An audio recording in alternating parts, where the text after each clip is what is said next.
السلام علیکم دوستو، بگ بیش لیگ میں پاکستانی سٹار فاسٹ بولر شہنشاہ افریدی ایک بار پھر خبروں میں ہے۔ جی ہاں، لیکن اس بار وجہ ان کی خطرناک بولنگ نہیں، بالکل ایک ایکشن امتیاز بن گیا ہے۔ میچ کے دوران امپائر نے شہنشاہ افریدی کی بولنگ کو روکتے ہوئے فوراً ہی گراؤنڈ میں روک دیا اور ایک سناٹا چھا گیا۔ سوال یہ ہے کہ آخر BBL پریمیئر لیگ میں شہنشاہ افریدی کو بولنگ سے کیوں روک دیا؟ آپ نے لازمی کمنٹس میں بتانا ہے کہ شہنشاہ افریدی کو کیوں روکا گیا ہے۔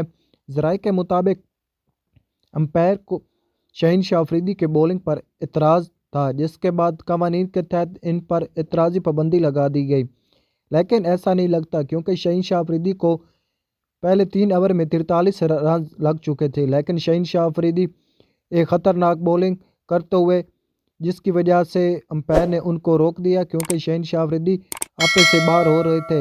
یہ لمحہ نہ صرف شہنشاہ افریدی بالکل شائقین کے لیے بھی انتہائی مایوس کن تھا، لیکن یاد رکھیں شہنشاہ افریدی وہ بولر ہیں اس سے پہلے بھی مشکل حالات سے نکل کر کم بیک کر چکے ہیں۔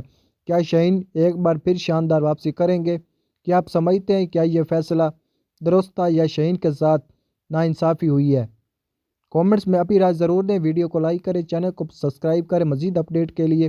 تھینکس فار واچنگ، اللہ حافظ۔